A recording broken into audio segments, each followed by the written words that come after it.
بسم اللہ الرحمن الرحیم۔ السلام علیکم۔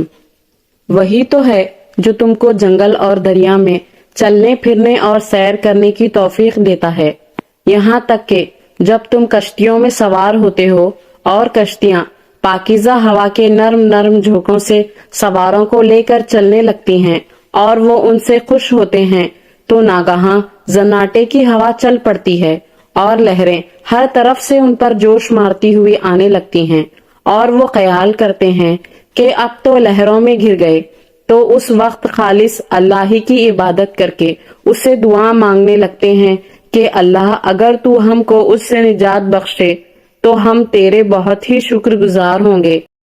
قرآن مجید میں حضرت یونس علیہ السلام کا ذکر 6 سورتوں میں کیا گیا ہے، ایک سورہ نساء، دوسری سورہ انعام، تیسری سورہ یونس، چوتھی سورہ صفات، 5ویں سورہ انبیاء اور 6ٹی سورۃ القلم۔ ان میں سے 4 پہلی سورتوں میں نام مذکور ہے اور 2 آخر کی سورتوں میں الظنون اور صاحب ہود کہہ کر صفت کا اظہار کیا گیا ہے۔ یہ بھی واضح رہے کہ سورہ نساء اور سورہ انعام میں انبیاء کی فہرست میں فقط نام مذکور ہیں، باقی سورتوں میں واقعات پر مختصر روشنی ڈالی گئی ہے، اور حضرت یونس علیہ السلام کی حیات طیبہ کے صرف اسی پہلو کو نمایاں کیا گیا ہے جو ان کی پیغمبرانہ زندگی سے وابستہ ہے اور جس میں رشد و ہدایت کے مختلف گوشے دعوت بصیرت دیتے ہیں۔ مورخین اور مفسرین کا یہ بھی کہنا ہے کہ حضرت یونس علیہ السلام گو اسرائیلی نبی تھے، لیکن انہیں نینوا شہر کے باشندوں کی ہدایت کے لیے مبعوث کیا گیا تھا، اور نینوا شہر میں اس وقت اشوری عرب آباد تھے جن کا مرکزی شہر نینوا تھا، اور موجودہ شہر موصل بھی اس عملداری میں شامل تھا۔ حضرت یونس علیہ السلام کے حالات تفصیل کے ساتھ بیان کرنے سے پہلے یہ دیکھتے ہیں کہ اشوری قوم کون تھی جس کی طرف حضرت یونس علیہ السلام کو مبعوث کیا گیا ہے، ان کی گمراہی کے کیا اسباب تھے، اور پھر اس دور میں ان کے مرکزی شہر نینوا کی کیا اہمیت تھی۔ اس کے بعد حضرت یونس علیہ السلام کے حالات اور ان کی قوم کی گمراہی اور ہدایت پر تفصیل کے ساتھ روشنی ڈالی جائے گی۔ جہاں تک کہ قوم اشور یا آشوریوں کا تعلق ہے تو یہ بنیادی طور پر عرب تھے۔ مورخین انہیں سامی گروہ میں شامل کرتے ہیں۔ قدیم دور میں زمانہ قبل مسیح کے دوران عربوں کے مختلف قبائل اور گروہ صحرائے عرب سے اٹھ کر شمال کی آباد زمینوں میں جا کر بستے رہے، اور وہاں انہوں نے ایسی شاندار ترقی کی، اپنی ایسی سلطنتیں قائم کی کہ ان سلطنتوں کی طاقت و قوت کو انہوں نے بام عروج پر پہنچا دیا۔ صحرائے عرب سے نکل کر شام کا رخ کرنے والے عرب گروہوں میں سب سے پہلے اموری ہمارے سامنے آتے ہیں، جو صحرائے عرب سے نکل کر شمال کی طرف گئے۔ اس کے بعد صحرائے عرب سے کنعانی نکلے، جن کو یونانیوں نے آشوریوں فونیقی کہنا شروع کیا۔ اس کے بعد یہ آشوری صحرائے عرب سے نکل کر شمال کی طرف گئے۔ چوتھا گروہ جو صحرائے عرب سے اٹھ کر شمال کی طرف بڑھا وہ آرامی تھے، بلکہ عبرانی جو آج کل اسرائیلی یا یہودی کہلاتے ہیں، وہ بھی صحرائے عرب سے نکل کر شام کی طرف بڑھے اور وہاں انہوں نے ترقی کی اور پھلے پھولے۔ ہمارا تعلق چونکہ یہاں آشوریوں سے ہے جن کی طرف حضرت یونس علیہ السلام کو مبعوث کیا گیا تھا، لہذا آشوریوں کے حالات تفصیل سے بیان کیے جائیں گے، اور پھر یہ دیکھیں گے کہ آشوریوں کے کس دور میں، کس جگہ اور کون سے سن میں، کس بادشاہ کے دور میں حضرت یونس علیہ السلام کو نینوا شہر کی طرف ہدایت کے لیے کہا گیا اور آشوریوں کے لیے وہ نبی مبعوث ہوئے۔ بہرحال یہ آشوری عرب بہت پہلے عرب کے ریگستانوں سے اٹھ کر شام کی سرزمینوں کی طرف گئے۔ بقول مورخین یہ سامی نسل سے تعلق رکھتے تھے، اور دوسری سامی اقوام کی طرح یہ بھی عرب کے دشت زاروں سے اٹھ کر شمال کی طرف بڑھے۔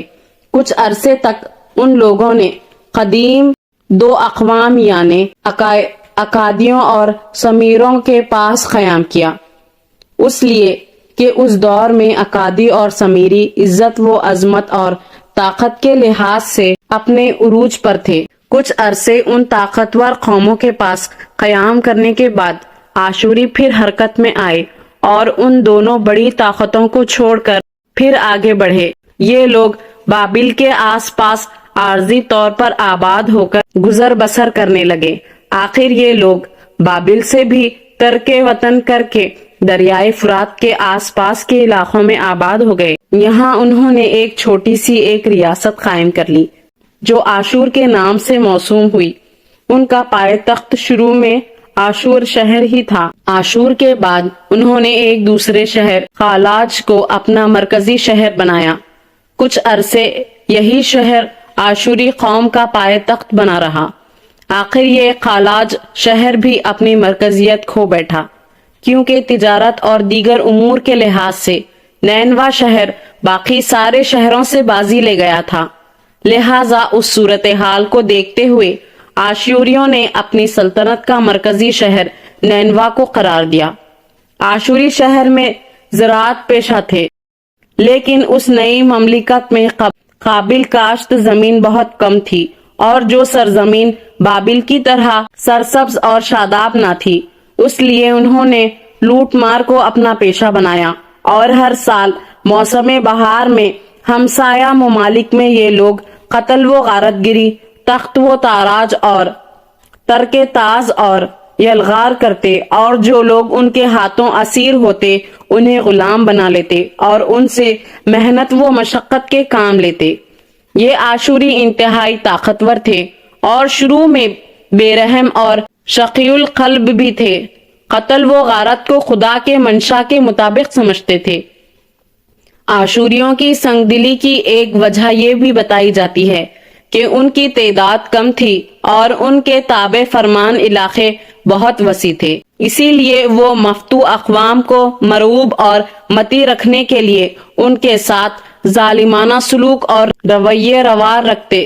شروع میں آشوری قوم کے لوگ اپنے اپنے سرداروں کے تحت زندگی بسر کرتے رہے اور ان سرداروں کے تحت کام کرتے ہوئے آس پاس کی دوسری قوموں پر شب خون مار کر لوٹ مار کا کام کرتے۔ کچھ عرصے بعد اس قوم میں وہ دور آیا کہ ان کے دو سرداروں نے، جن کے نام اسمی دادان اور شماش رامن تھا، آشوری قوم کو متحد کر کے ایک بڑی طاقت بنانے کی کوشش کی تھی۔ یہ دونوں سردار باپ بیٹا تھے۔ اسمی دادان باپ تھا اور شماش رامن اس کا بیٹا تھا۔ یہ دونوں کسی حد تک قوم آشور کو مرکزیت دے کر اسے ایک طاقت اور قوت بنانے میں کامیاب ہو گئے، لیکن ان دونوں کے بعد آنے والے لوگوں نے اس طرف کوئی دھیان نہ دیا اور یہ قوم پہلے کی طرح اپنے اپنے سرداروں کے ماتحت کام سر انجام دینے لگی۔ اس کے بعد آشوری قوم نے پھر کروٹ لی۔ ان میں سے ایک حکمران اٹھا، اس کا نام شاہ پلاسیر تھا۔ اس نے حیرت انگیز طور پر اس قوم کو پھر متحد کیا۔ تاریخ میں اس کو تغلت پلاسیر کے نام سے بھی موسوم کیا جاتا ہے۔ یہ تغلت پلاسیر متحدہ قوم آشور کا بادشاہ بنا۔ یہ شخص انتہائی جرأت مند، جری اور دلیر تھا۔ اس نے آشوریوں کا ایک بہت بڑا لشکر بھی تیار کر لیا اور اس لشکر کے ذریعے اس نے آس پاس کی طاقتور قوموں کو زیر اور مغلوب کرنے کا ارادہ بھی کر لیا۔ اپنی طاقت اور قوت میں اضافہ کرنے کے بعد آشوریوں کا یہی بادشاہ تغلت پلاسیر آندھی اور طوفان کی طرح حرکت میں آیا۔ پہلے اس نے بابل کو اپنا ہدف بنانے کی کوشش کی، اس لیے کہ بابل سے آشوریوں کو کچھ شکایت تھی۔ دراصل ماضی میں کچھ آس پاس کے وحشی قبائل آشوریوں پر حملہ آور ہوئے تھے اور ان کے مرکزی شہر نینوا کے اطراف میں لوٹ مار کا بازار گرم کرتے تھے، اور بابل کی حکومت ان کی پشت پناہی کیا کرتی تھی۔ بابل میں اس وقت کاسی قوم کی حکومت تھی۔ یہ کاسی بنیادی طور پر کرد تھے اور جبلزا گروہ ان کا بڑا مرکز تھا، اور وہیں سے اٹھ کر یہ بابل پر قابض ہو گئے تھے۔ بہرحال آشوریوں کا بادشاہ تغلت پلاسیر عذاب بن کر بابل پر حملہ آور ہوا۔ کاسیوں کو اس نے بدترین شکست دی اور بابل پر قبضہ کر لیا۔ اب بابل کی فتح کے بعد آشوریوں کی طاقت اور قوت میں بے پناہ اضافہ ہوا اور ان کی سلطنت وسیع سے وسیع تر ہوتی چلی گئی۔ حضرت یونس علیہ السلام کی قوم آشوریوں سے متعلق مورخین مزید لکھتے ہیں کہ آشوریوں نے پہل تغلق پلاسیر اول کے ماتحت عظیم الشان سلطنت کے راستے پر قدم رکھا، جو کسی حد تک قبل از وقت تھا۔ تغلق پلاسیر نے شام پر حملہ کیا اور فاتح قرار پایا۔ اس کے بعد وہ جبل تاروس کی طرف بڑھا، جو ایک بہت بڑا کوہستانی سلسلہ ہے، آج کل اناتولیا کے میدانوں میں ہے اور ترکی کی حکومت میں شامل ہے۔ یہاں اس دور میں ایک زبردست قوم آباد تھی۔ ان آشوریوں نے اپنی طاقت و قوت سے ہتھیوں کو بھی روند کر رکھ دیا اور اعلان کیا کہ ہتھیوں کے جانشین کی حیثیت سے ہم شام کے مالک ہیں۔ اس کے علاوہ جبلہ، اردوس و سیدا اور دوسرے کئی علاقوں نے اطاعت قبول کر لی۔ اس فتح کے دوران آشوریوں کے بادشاہ نے بڑے بڑے چٹان کٹوائے اور اپنے دیوتاؤں کا بت بنانے کی غرض سے انہیں آشوریا بھیج دیا۔ وہ سمندر کے راستے پلٹا اور بقول مورخین اس نے بحری گھوڑوں اور ڈولفن کا شکار کیا۔ دو آبا دجلہ و فرات کے متعدد حکمرانوں نے اس کی اطاعت قبول کر لی۔ تغلق پلاسیر نے دریائے فرات کے پاس جتنا علاقہ تھا فتح کیا اور بہت جلد آرامی پر حملہ آور قابض ہو گئے۔ یہ آرامی بھی عرب کے صحراؤں سے نکل کر شمال کی ان سرزمینوں کی طرف آئے تھے اور یہ بھی بنیادی طور پر عرب ہی تھے۔ چنانچہ جب آرامیوں نے ان آشوریوں کے فتح کردہ علاقوں کو دوبارہ واپس لے لیا، تب آشوریوں کا ایک بادشاہ آشور ناصر حرکت میں آیا، جو علاقے آرامی عربوں نے آشوری عربوں سے لیے تھے دوبارہ ان پر قبضہ کیا۔ چنانچہ جو حکمت عملی اس سے پہلے آشوریوں کے بادشاہ تغلق پلاسیر نے شروع کی تھی، وہی اس دوسرے بادشاہ اشور ناصر پال نے کی اور شمال کی طرف بڑھتے ہوئے کئی علاقوں کو زیر کیا۔ پھر وہ جنوب کی طرف بڑھا اور دریائے آسی کو عبور کر کے لبنان میں داخل ہو گیا۔ اسی طرح کسی بڑی مزاحمت کے بغیر سمندر کے کنارے پہنچ گیا۔ یہیں کنانی یا فونتیقی شہروں نے عارضی طور پر اس کی اطاعت قبول کر لی۔ فونیقیوں کو دوسرے الفاظ میں کنانی بھی کہا جاتا ہے۔ یونانی انہیں فونیقی کہتے تھے، دوسری قومیں انہیں کنانی کہتی تھیں۔ یہ بھی بنیادی طور پر عرب ہی تھے اور عرب کے صحرا سے نکل کر یہ شمالی علاقوں کی طرف گئے تھے۔ آشوریوں کی طرف سے دو آبا دجلہ و فرات سے شام پر یہ پہلا حملہ تھا اور اس کی کیفیت فرعون مصر کے اس حملے کی سی تھی جو 100 سال پیشتر شام پر ہوا تھا۔ چنانچہ آشوریوں کے بادشاہ آشور ناصر پال اور اس کے بیٹے اور جانشین ناصر ثالث نے وہ عسکری اور فوجی تربیت مکمل کی جس کی وجہ سے ان کا وطن اور ان کی سلطنت مغربی ایشیا کی ایک عظیم طاقت بن کر ابھری۔ شلب ناصر کو کرکر کے میدان میں جو وادی آسی کے اندر واقع ہے، شام کے متحدہ ریاستوں سے جنگ پیش آئی۔ ان متحدہ قوتوں کا رئیس و مشق کا آرامی بادشاہ تھا۔ اسرائیل کا بادشاہ آخاب و نیز سور اور دوسری فونیقی شہری ریاستوں کے نمائندے بھی شام کی متحدہ قوت میں شامل ہو گئے تھے، لیکن آشوری عرب اب بہت زیادہ طاقت اور قوت پکڑ چکے تھے، لہٰذا ان کے بادشاہ شلب ناصر نے اس متحدہ قوت کو شکست فاشت دی اور یہ فتح جو آشوریوں کی عظیم فتح تھی فیصلہ کن ثابت ہوئی۔ اسی لیے آشوریوں کا بادشاہ شلب ناصر اپنے خطبات میں بار بار ذکر کرتا ہے کہ اسے شام اور فلسطین کی تسخیر کے لیے ہمیں تیار کرنی پڑی۔ تمام فونیقی شہروں نے مکمل طور سے آشوریوں کی اطاعت قبول کر لی۔ چنانچہ اپنے ایک خطبہ میں شلب ناصر نے اس فتح کا ذکر یوں کرتا ہے: اپنے عہد حکومت کے 18ویں سال میں نے دریائے فرات کو 16ویں مرتبہ عبور کیا۔ آرامیوں کے بادشاہ قرائل کو اپنی فوج پر بھروسہ تھا، میں نے اس کا تختہ الٹ دیا۔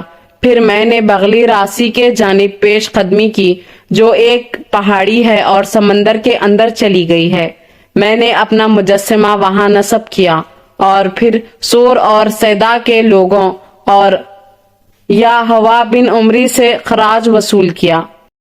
شلب ناصر اور اس کے باپ نے شام کی تذکیر سے جس فلسطین کی بنیاد رکھی وہ ایک بار پھر زوال کا شکار ہو گئی، لیکن ایک صدی بعد تغلط پلاسیر ثالث اور اس کے جانشین نے اس میں اثر نو تازہ روح پھونکی۔ چنانچہ تغلط پلاسیر نے عرفات میں اپنا جنگی مرکز قائم کیا اور وہاں سے شام کی تسخیر کے لیے اثر نو مہمیں بھیجتا رہا، خود بھی جاتا رہا۔ اس کے بیٹے شلب ناصر پنجم نے فونیقہ اور اس کے شہروں کو پامال کر ڈالا، جیسا کہ جوزیفش نے سامی روایات کی بنا پر بیان کیا ہے۔ اس کے علاوہ سیدا و اکرسور کے شہر جو ساحل پر واقع تھے انہوں نے ایکا کر لیا۔ وہ چاہتے تھے کہ سور شہر کے مال پر کنٹرول اور سیدا سے علیحدگی حاصل کر لیں جو جزیرے میں واقع تھا، چنانچہ انہوں نے حملہ واروں کی برتری قبول کر لی۔ ایک بیڑا اس کے لیے تیار کر لیا جس میں 60 جہاز تھے اور ان میں 800 فونقی ملاح سوار تھے۔ جزائر سور سے شلب ناصر کے بیڑے کی لڑائی ہوئی، لیکن یہ بیڑا شکست کھا کر بکھر گیا۔ شلب ناصر نے خشکی پر اتنے لشکر کر لیے کہ جزیرے سور کی ناکہ بندی کنارے کی طرف سے جاری رہی۔ جزائر کے اندر میٹھے پانی کے کنویں موجود تھے، لہٰذا اہل شہر کی ضرورتیں پوری ہوتی رہیں۔ 5 سال کے محاصرے میں بھی شہر حوالے نہ ہوا اور باعزت عہد نامہ ہو گیا، اور اس کے بعد آشوریوں نے سامراہ کا محاصرہ کرنا شروع کیا۔ شلب ناصر کے جانشین سرجان سونی کے عہد میں یہ شہر آشوریوں کے سامنے زیر ہو گیا۔ سور شہر کے بادشاہ ایلو ایلی، جس کے معنی میرا خدا حقیقی خدا ہے، نے آشوریوں کا مقابلہ کیا تھا۔ دراصل وہ مصر کی طرف مائل تھا۔ سرجان سونی کے عہد میں وہ ساحلی علاقے کی ایک اہم شخصیت بن گیا تھا۔ معلوم ہوتا ہے کہ اس نے فونیقہ کے بڑے حصے پر اقتدار حاصل کر لیا تھا اور قبرص کو بھی فتح کرنے کی کوشش کی تھی۔ انجام کار سرجان کے بیٹے اور جانشین سخرب نے ایلویلی کو قبرص سے نکلنے پر مجبور کیا اور اس کی جگہ سیدا کے بادشاہ آیت بال کو حکمران بنا دیا، جو آشوریوں کا حامی تھا۔ آشوری حملہ واروں نے پہلے ایلویلی کے گرامائی محل کو آگ لگائی جو لبنان میں واقع تھا اور اسے طاقت و تاراج کر ڈالے۔ پھر ان کے لشکری پرچیوں اور نیزوں کا سہارا لیتے ہوئے دیواروں کے نیچے سیستانی بلند چونٹیوں پر چڑھ گئیں۔ درختوں کے جھنڈ میں ایلویلی کا قلعہ تھا۔ اس کے محافظ دستے کے آدمیوں کی آنکھوں پر پٹیاں باندھ کر انہیں سنہریب کی پیشگاہ میں پہنچایا گیا۔ سنہریب نے دریائے کلب کے کنارے ایک چٹان پر ایک نقش چھوڑا تھا جو اب تک دیکھا جا سکتا ہے۔ وہ اس طرح حملہ وار ہوا تھا جس طرح بھیڑیا ریوڑ پر حملہ وار ہوتا ہے، چنانچہ اس کی یاد اب تک تازہ ہے۔ سنہریب کو خلیج فارس میں اسی لیے ہنگامہ آرائی کا موقع مل گیا کہ اسے فونیقہ کے جہاز اور ملاح مل گئے تھے۔ سیدا شہر نے سنہریب کی اطاعت قبول کر لی، لیکن اس کے بعد اس کے بیٹے سرہدون کے خلاف سرکشی کی۔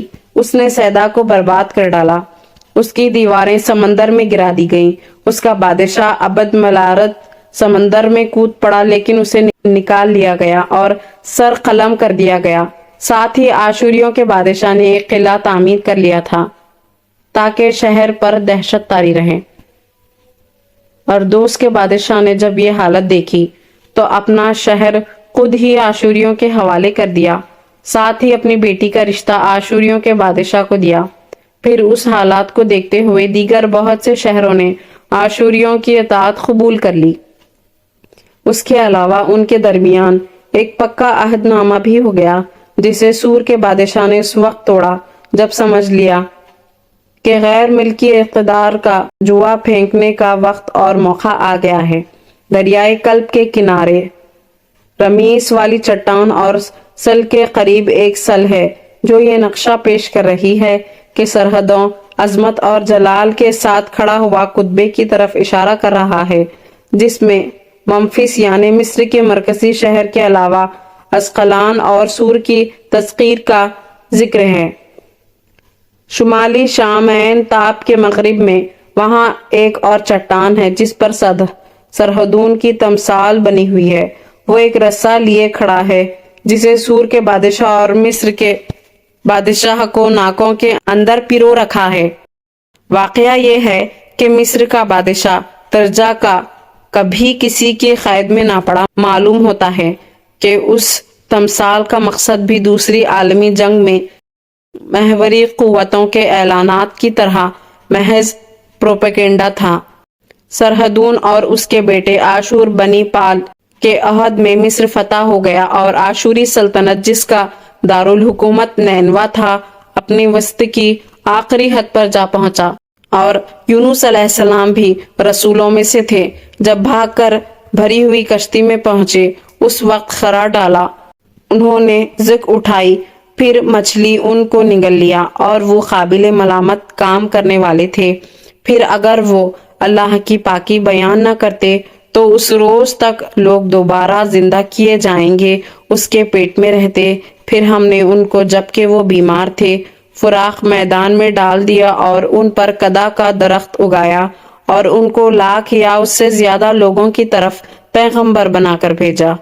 جہاں تک حضرت یونس علیہ السلام کے نسب کا تعلق ہے تو مورخین اسلام اور اہل کتاب اس پر متفق ہیں کہ حضرت یونس علیہ السلام کے نسب سے متعلق اس سے زیادہ اور کوئی بات ثابت نہیں کہ ان کے والد کا نام متی تھا، اور بعض لوگوں نے کہا ہے کہ متی حضرت یونس علیہ السلام کی والدہ کا نام ہے، مگر یہ بڑی غلطی ہے، اسی لیے کہ بخاری کی ایک روایت میں حضرت عبداللہ بن عباس بصراحت مذکور ہے کہ متی والد کا نام ہے، اور اہل کتاب حضرت یونس علیہ السلام کے مبعوث کیے جانے کے زمانے کا تعلق ہے۔ تو حافظ ابن حجر فرماتے ہیں کہ حضرت یونس علیہ السلام کے زمانے کا تعین تاریخی روشنی میں تو مشکل ہے، البتہ بعض مورخین نے یہ ضرور کہا ہے کہ جب ایران یعنی فارس میں طوائف الملوکی کا دور تھا اس وقت نینوا میں حضرت یونس علیہ السلام کا ظہور ہوا تھا۔ محققین جدید نے فارس کی حکومت کو 3 عہد میں تقسیم کیا ہے: ایک حملہ سکندر اعظم سے پہلے، دوسرا پرتھوی حکومت یعنی طوائف الملوکی کا دور، اور تیسرا ساسانی عہد۔ ایران کا پہلا دور عروج اور ایک طرح سے ارتقاء کا دور تھا۔ یہ ایک طرح سے کنانی عہد سے شروع ہوتا ہے۔ کیقباد و کیکاؤس، ہفت خوان، رستم، افراسیاب، کیقسر و لہراسب، گشتاسب و اسفندر یار اور بہمن دراز دست جیسے زبردست حکمران پیدا ہوئے۔